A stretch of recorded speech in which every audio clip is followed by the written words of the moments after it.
ঝিনাইদহ ৪ আসনের সংসদ সদস্য আনোয়ারুল আজিম আনার অপহরণ মামলায় ৩ আসামির প্রত্যেককে ৮ দিনের রিমান্ডে পাঠিয়েছে আদালত। আসামিরা হলেন আমানুল্লাহ ওরফে শিমুল ভূঁইয়া, শিলাস্তে রহমান ও ফয়সাল আলী সাজি। বিকেলে ঢাকার চিফ মেট্রোপলিটন ম্যাজিস্ট্রেট আদালতের বিচারক দিলরুবা আফরোজ তিথি এই আদেশ দেন। এর আগে আসামিদের আদালতে ১০ দিনের রিমান্ড চায় পুলিশ। তাইফুর রহমান তুহিনের প্রতিবেদন। প্রতিদিনই নতুন নতুন জট খুলছে ঝিনাইদহ ৪ আসনের এমপি আনোয়ারুল আজিম আনার হত্যার ঘটনায়। কেন হত্যা, কিভাবে হত্যা, এমন নানা প্রশ্নের ধোঁয়াশায় যখন সবাই, তখন আরও একটি সিসিটিভি ভিডিও ফুটেজ আসে গণমাধ্যমে। হাতে পাওয়া ভিডিও ফুটেজ বিশ্লেষণে দেখা যায় ওদিন দুপুর ২টা ৫৩ মিনিটে সৈয়দ আনোয়ারুল্লাহ ওরফে দুর্ধর্ষ চরমপন্থী নেতা শিমুল ভূঁইয়া ভিতরে ঢোকেন। পরে আরও একটি ভিডিওতে দেখা যায় ফ্ল্যাট থেকে বের হচ্ছেন তিনি, হাতে ব্রিফকেস।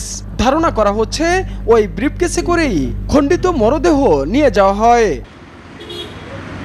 নানা প্রশ্নের জট খুলতে ঢাকায় আটক ৩ আসামিকে অপহরণ মামলায় গ্রেপ্তার দেখিয়ে ঢাকার চিফ মেট্রোপলিটন ম্যাজিস্ট্রেট আদালতে তোলে গোয়েন্দা পুলিশ।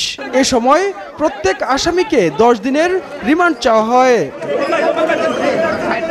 আদালতে আসামি পক্ষের আইনজীবী উপস্থিত না থাকায় রাষ্ট্রপক্ষের আইনজীবীর উপস্থিতিতেই ৮ দিন করে রিমান্ড মঞ্জুর করে চিফ মেট্রোপলিটন ম্যাজিস্ট্রেট আদালতের বিচারক দিলরুবা আফরোজ তিথি।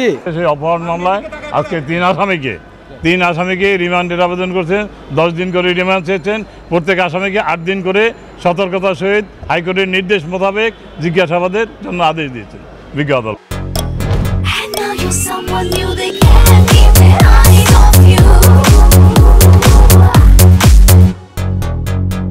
অভিযুক্ত শিলাস্তি রহমান এজলাসে নিজেকে নির্দোষ দাবি করেছেন বলেও জানান রাষ্ট্রপক্ষের আইনজীবী আব্দুস সত্তার দুলাল।